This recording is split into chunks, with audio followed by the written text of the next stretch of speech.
DVD, Blu-ray and VHS and CD update, part 1, return from the break, take 1.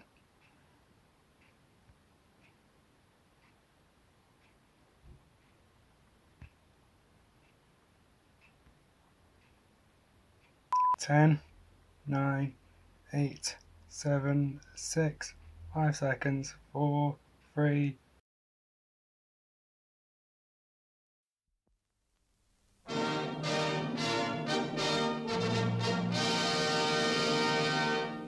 I'm back, bitches. Yes, it's been a while. It's been a really long fucking while. It's been about nearly 5 months since the last collection update, or really the last video on the channel.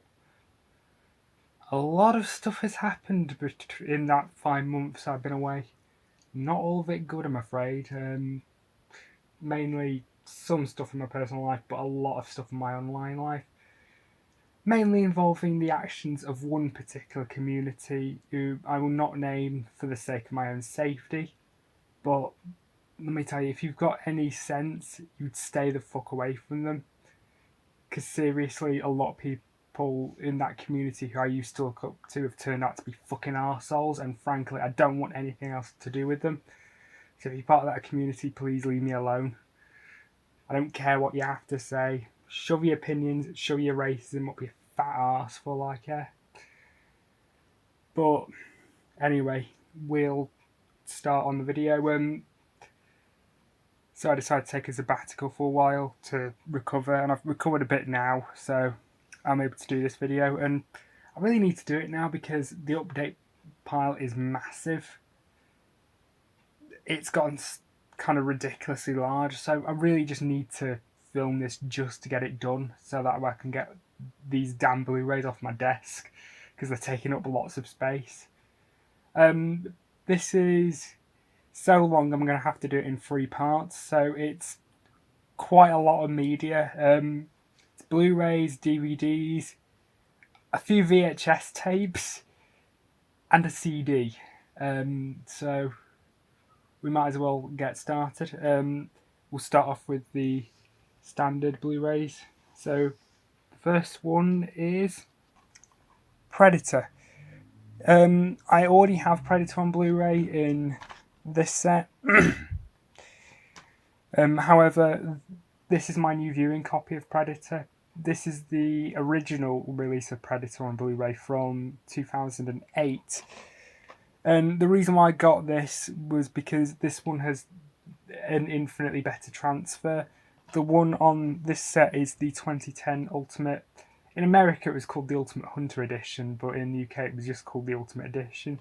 And although this version has a load of extras, which for some reason were not on the previous Blu-ray, it has a really, really appalling transfer because they basically DNR'd it to hell and back. A DNR basically just means they've scrubbed out all the film's grains, so basically Arnie looks like a Ken doll. It's absolute rubbish. So this is my new viewing copy. I believe the fairly recent, it came out a few years ago. 4K of this is supposed to look quite good. But I don't have a 4K player or a 4K TV, so there's no point getting it on 4K. But yeah, the transfer on this is not perfect. It's slightly compressed, but when compared to the later Blu-ray, the difference is night and day. So I'm still keeping all of this because it's a trilogy set and it's got all the extras. So I'm keeping this for the sequels and the first film. But this is my new viewing copy. You can tell this is an old Blu-ray. Maximum high def experience. I don't know when they stopped putting that on Blu-rays. It must have been, I don't know, by the start of the 2010s.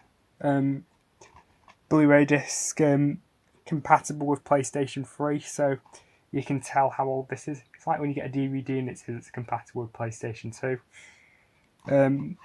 But yeah.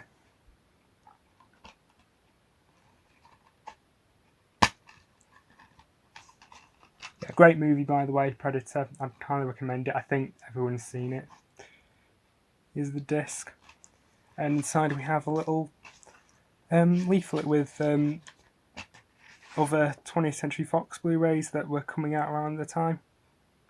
Some of these I have, some of these have been replaced with like special edition Blu-rays and stuff. But yeah, it's kind of nice getting sort of this sort of stuff. It's a bit like a time capsule, you know, of what the Blu-ray scene was like in 2008 when Blu-ray was fairly young. So yeah, that was Predator. Next one is Pump Up the Volume with Christian Slater. This is on the Warner Archive collection.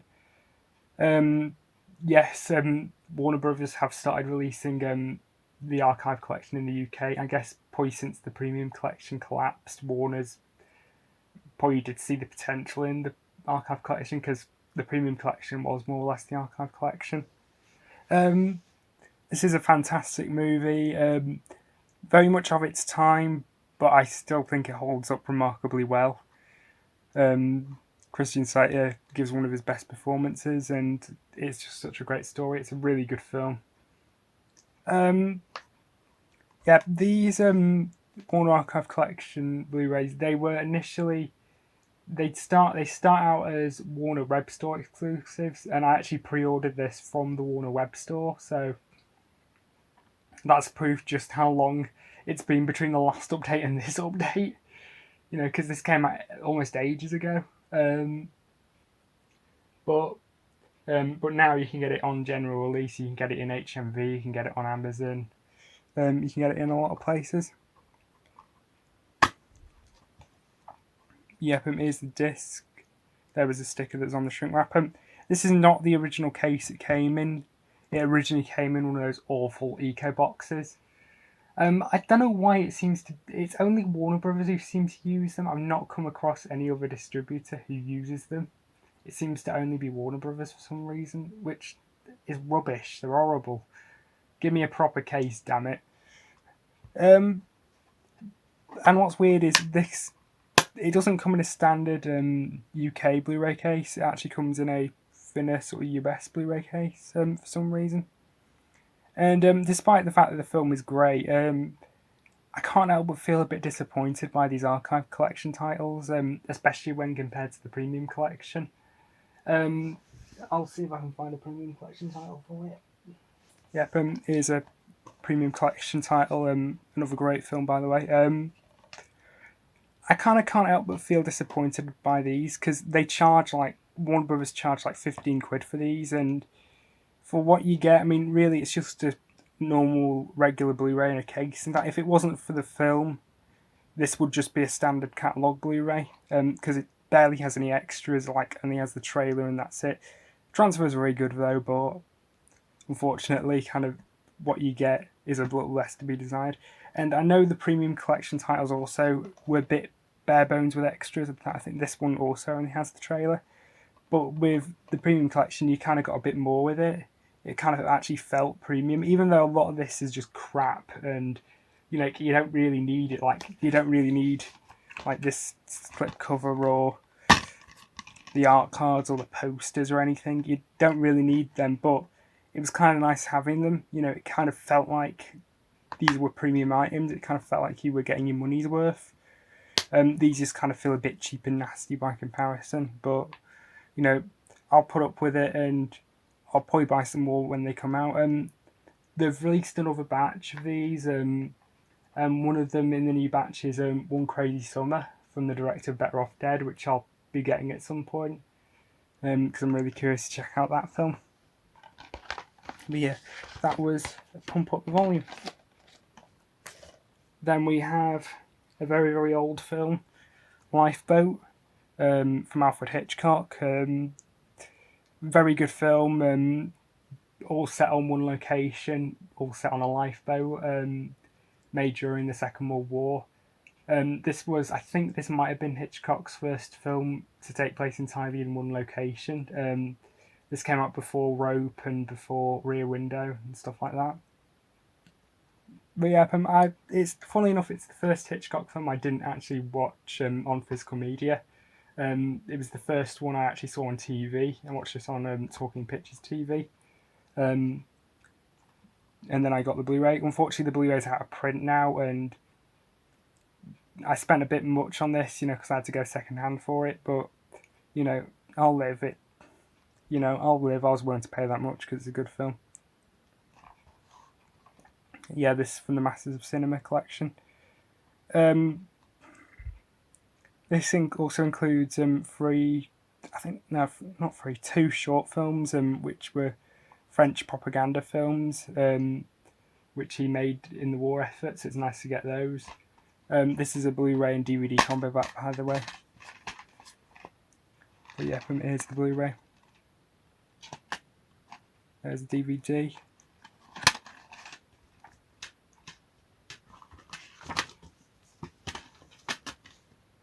There's the booklet. Booklet you get pretty much standard with Masters of Cinema titles.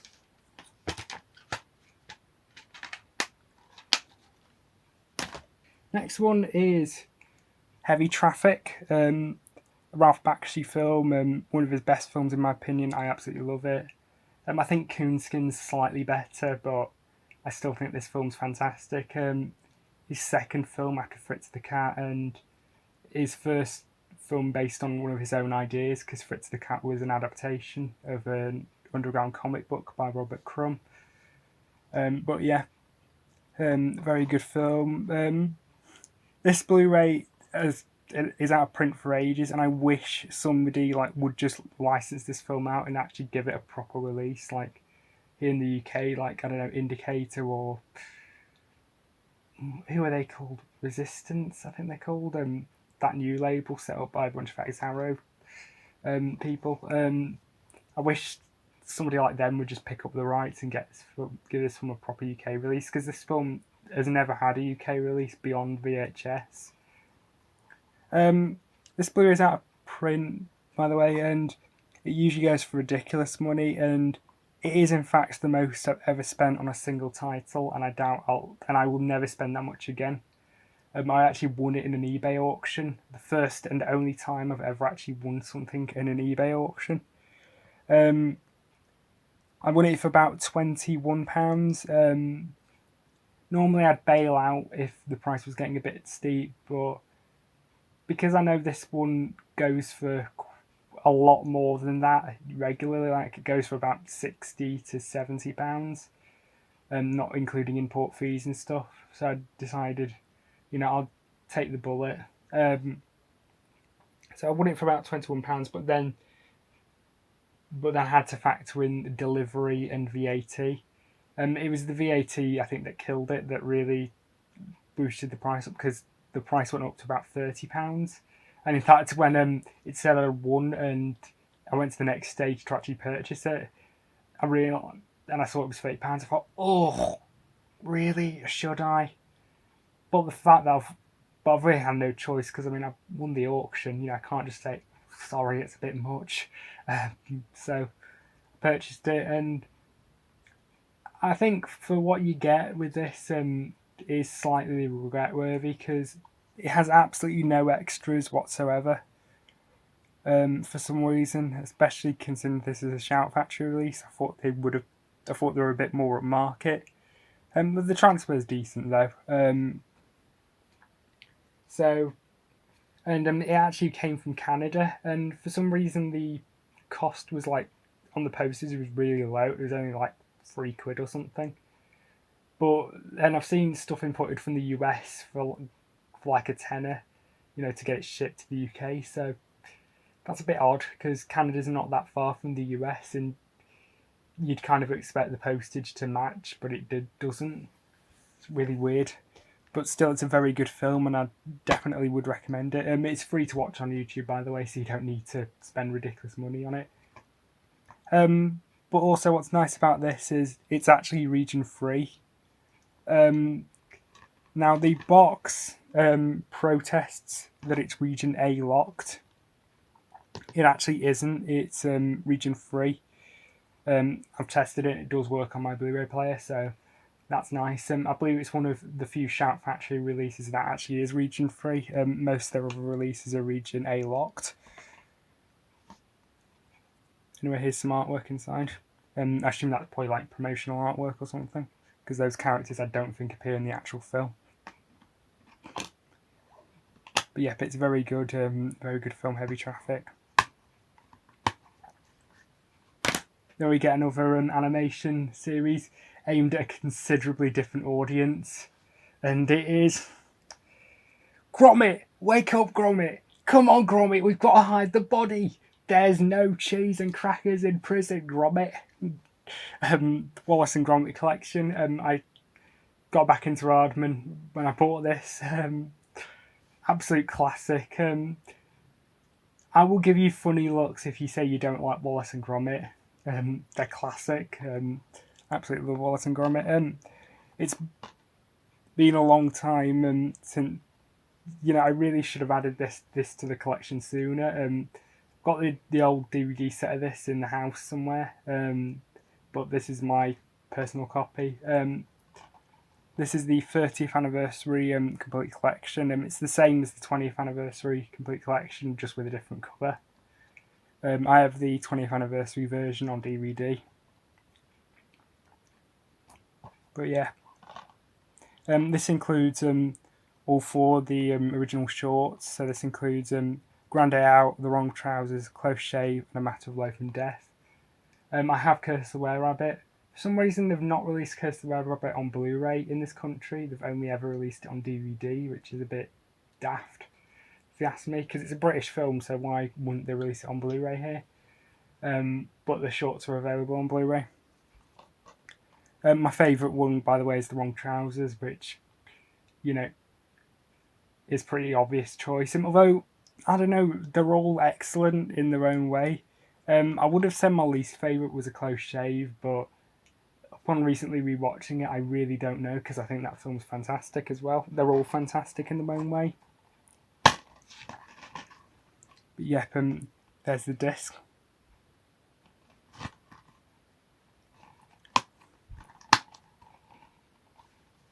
So yeah. Next ones are a few Indicator titles, which I picked up in the Indicator sale that happened a few months ago. So I've got four. Three of them are standalone, one of them is a box set. And so the first two were two Paul Schrader films. First one is Blue Collar with Richard Pryor, Harvey Keitel, and Yabet Kato. Really, really good film, really overlooked film. Sort of about the working class. It's a very good film. I'd highly recommend it. It's still kind of topical even to this day. In fact, I believe a lot of predominantly right-leaning critics were complaining that it was too left-wing, so that's even more of a reason to watch it, if you ask me. And also, it's one of the only films where Richard Pryor plays a straight role in it, because he's a comedian. He was a comedian. He mostly just played roles in comedy films, so it's very rare to see him play a serious character. And yet he was still funnier in this than he was in Superman 3. But yeah, it's a very good film, this. I'd recommend it. Here's the disc, and inside we have adverts for other Indicator titles, which is pretty cool. You don't really see that often. You saw that a lot with VHS releases, where they'd have adverts inside the sleeve, but you don't really get that with DVDs or Blu-rays. And that's very good. Next one is Hardcore with George C. Scott, another Paul Schrader film. A very, very good film. George C. Scott delivers one of his best performances, in my opinion, in this film. Surprisingly, a very divisive film. There's some people who really don't like this film for some reason. I think some of the more negative reviews I don't think get it. Thing is, George C. Scott's character is a conservative, and he's quite obviously is one, but thing is, the film itself isn't right-leaning. It kind of presents a very interesting perspective, having a right-wing lead in a fairly left-leaning film. But it's an absolutely fantastic film, and I'd recommend it. I'd recommend anyone give it a go.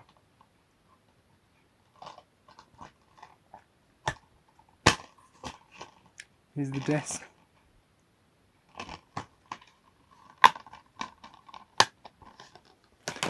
And then we have The Last Detail with Jack Nicholson. Absolutely wank cover. I know this is one of the original posters, but the poster is absolute wank. Just doesn't really tell you anything about the film except Jack Nicholson's in it. He's involved with the Navy. That's it. Doesn't really tell you anything about the film. But it's a very good film. Nonetheless, I'd highly recommend it.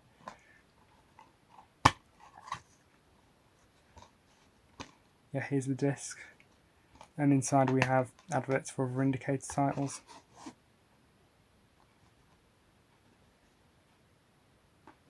It's quite a simple film, got quite a simple story, but it's still a really, really enjoyable little film. And then finally, there's the next and the final Blu-ray is the box set, and this is Scum, the limited edition 40th anniversary edition, which came out a few years ago, but for some reason they've still not sold out for some reason. But yeah, this is directed by Alan Clark, who I've seen a few of Alan Clark's films. I've seen Made in Britain, which is fantastic. I've seen The Firm as well, which is very good. I've seen the original version of Scum.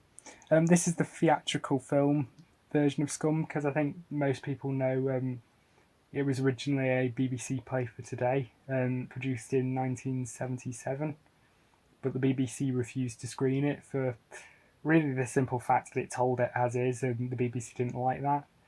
And the BBC never, and it was never screened until 1991. Sadly, the year after Alan Clark's death.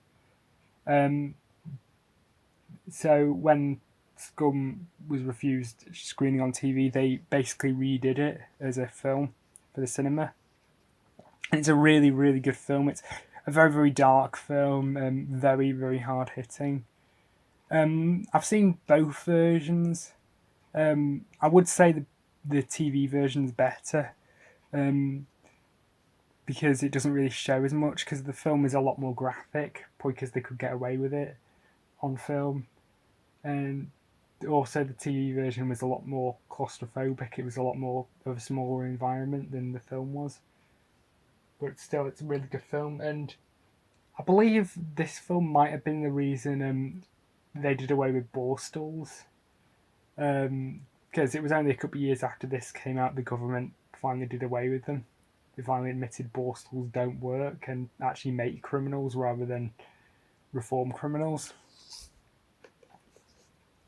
Yep, my set is 6,116 out of 8,000. Then, right there's just the card bit.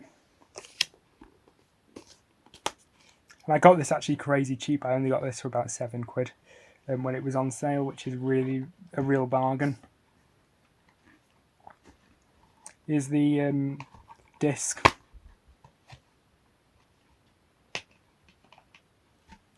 And inside we have some reversible artwork. That's some really nice artwork. That's one of the original posters.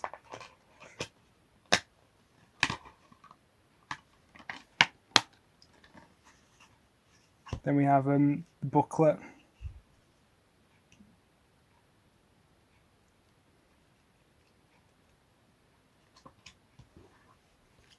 And then we have a poster.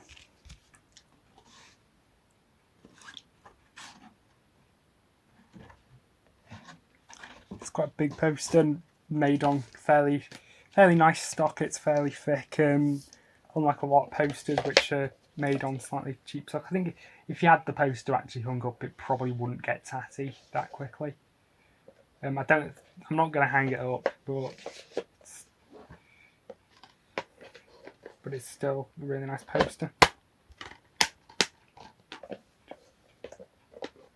Now we move on to the DVDs. There aren't as many DVDs. So the first one is Power of the Daleks, the special edition. I've got the original version. I've had it for a while. Funnily enough, it was the first DVD I ever pre-ordered. Um, for the longest time, I was extremely pessimistic about this, and I had no intentions of buying it until a friend actually sold me on it. Because normally I tend to get a bit burnt with the special editions of these, because especially with the special edition of Web of Fear, which a lot of people know about that release, the extras are absolute rubbish, and the less said about the animation, the better. Anyway, here's the inside artwork. The reason why I got this was really because of the extras, and the extras are genuinely great on here. You've got Daleks the early years on here, a sort of condensed version of it. You've got an episode of Wicker's World on here, which is fantastic. Interestingly enough, you get a lot of stuff about the 2016 animation on here, from Nationwide and stuff, which is slightly bizarre. I've not actually watched the animation on here. In fact, here I've got the original release, Power of the Daleks. I've not actually watched that one since it came out, so that was a good long time ago. I've heard the animation is an improvement, because the animation in the first one is incredibly clunky, because of the absurdly stupid deadlines the BBC imposed on the animation crew and the extremely low budget. So the animation isn't as good as it could have been. I mean, it's watchable, but it's not that good. So on this one, they've redone it. Anyway, here's the inside. Replaced it with a proper silver case. Special features disc. Disc 2 is also special features, and disc 1 is the main feature and bonus features. And inside we have the booklet.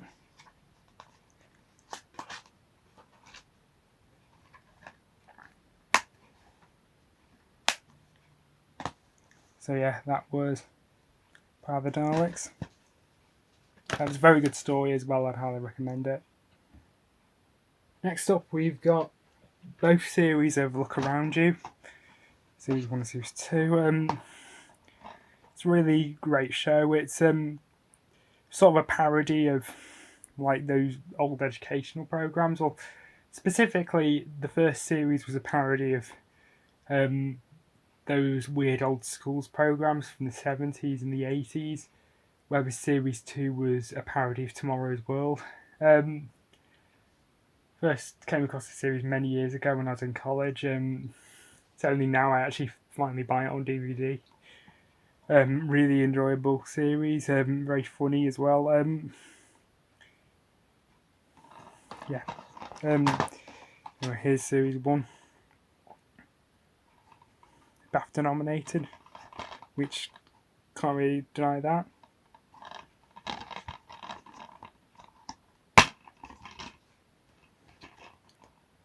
Here's the inside.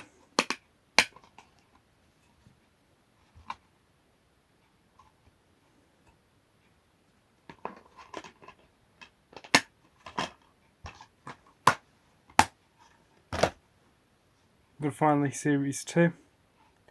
One of the funniest shows I've ever seen, according to Matt Groening, creator of The Simpsons. So, once again, you can't argue with that.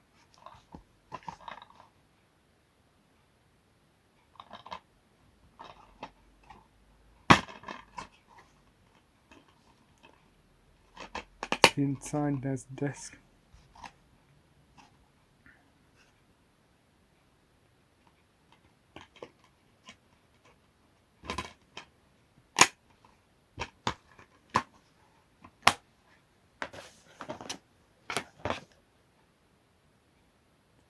The next one is a documentary, and this is Never Apologise, with Malcolm McDowell. Basically, Malcolm McDowell recounting his time with Lindsay Anderson. It's a very amateurish sort of documentary. It's sort of more of a stage show, where Malcolm McDowell's just on the stage talking to an audience. So it's obviously very low budget, but it's still really good. I'd say you have to be sort of interested in sort of Malcolm McDowell and sort of his involvement with Lindsay Anderson to properly get this. But if you're interested in that, you know, you probably are going to enjoy this. If you're not, then you're not really going to get much out of it. But yeah, it's very good. Malcolm McDowell's such a great storyteller. Got this off eBay, and I have to give like props to the seller, because the seller was like incredibly specific with the description, you know, of the condition, like extremely, like to the point of it being excessive, and I have to congratulate the seller for that, for just how honest he is. Although for some reason, this one I believe originally came with a booklet, although I've never actually seen a copy with the booklet. But it doesn't come with the booklet, and for some reason they've crossed out where it says comes with a booklet. Which you can't really see that on camera, but somebody's crossed it out with a Sharpie, which is a bit bizarre. But yeah, there's the disc. Yeah, and also, most people say Malcolm McDowell looks a bit like Popeye on the cover. I can see that, actually, yeah. Next two are two birthday presents, because it was my birthday since the last update. That was way back in March, so once again, just how long the break's been. The first one is Steve Coogan in Dr. Terrible's House of Horrible. This is a short-lived anthology series. It's sort of like I compare it to like Hammer House of Horror meets Inside Number 9 meets Tales from the Crypt. I'd kind of consider it that.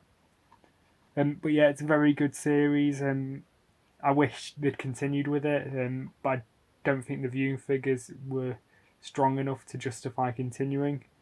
I mean, I love Steve Coogan. You can't really go wrong with him. But yeah, it's a couple of really good episodes. The Curse of the Blood of the Lizard of Doom, that one's really good. Frenzy of Tongues, that's the one that takes the piss out of the talons of Weng Chiang. That's really good as well. Voodoo Feet of Death as well.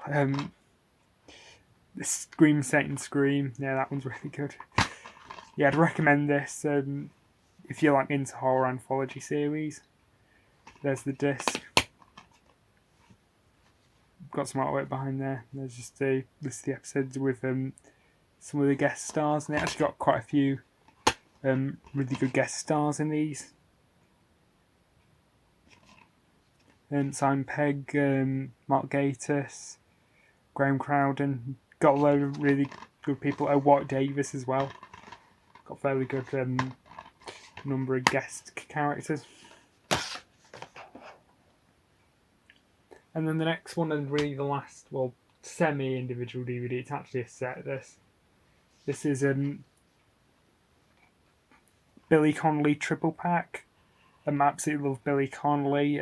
Last year I got all those Billy Connolly tapes from my granddad, and I've ploughed through them and I absolutely love them. I can see why he's like so beloved as a comedian. This includes 4 of his stand-up shows. So this includes his first show, well, not his first show, because he'd been doing stand-up since the late 60s, I think. But this was the first one recorded and released on video. Billy Bites Your Bum. There's also Handpicked by Billy Connolly. Billy Connolly live in Dublin 2002, and Billy Connolly live in London 2010.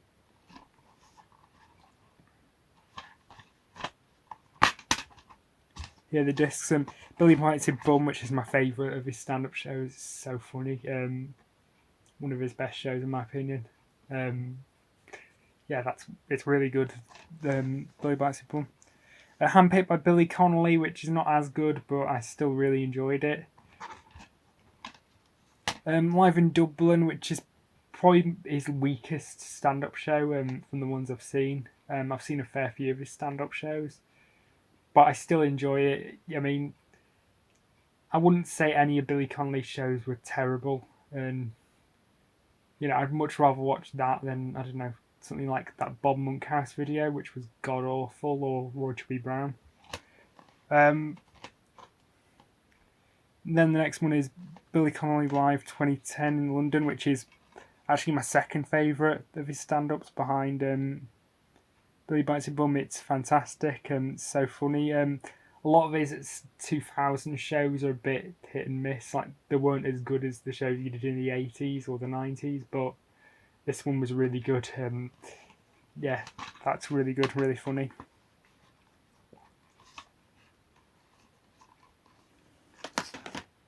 And then we have 2 box sets to round off this part. I'm going to split this off into 3 parts because I think the video will be going a bit too long. And this is Billy Connolly, the World Tour collection.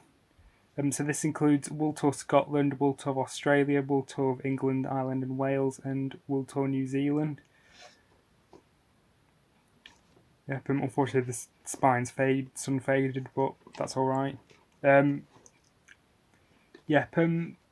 Connolly did these in, well, he started in the 90s and then these went into the 2000s. He's done a few since these, like there was Route 66 and there was another one I think he did. But yeah, these were sort of made during the height of comedians doing travel programmes, and it really started with Michael Palin. In fact, funnily enough, I first knew about Michael Palin through his travel programmes long before I knew he was a comedian. Long before I knew about Monty Python. These are really good. I've only ever seen World Tour Scotland and World Tour of England, Ireland and Wales. Got those on video, but I've not seen the other 2 yet.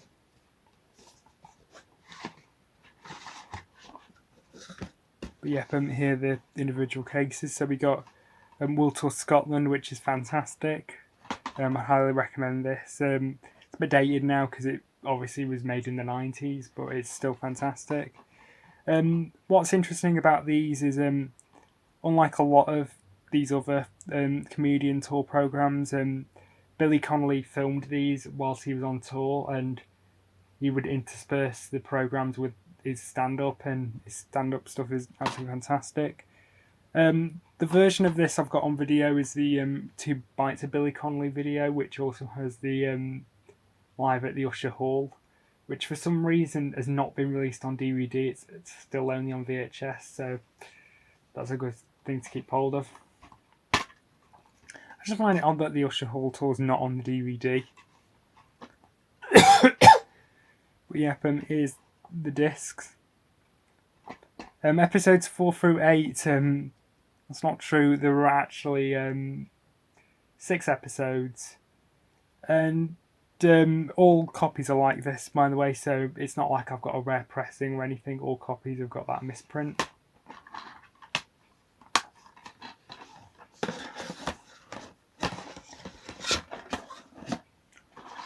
World Tour of Australia, which I've not seen yet. Can't wait to get into this one. 2 discs, and all the other ones have 8 episodes, and it's just World Tour Scotland is 6.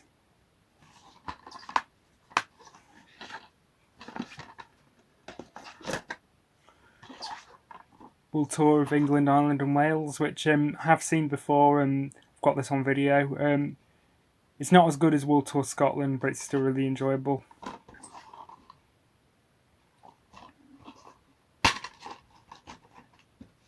Here's the discs.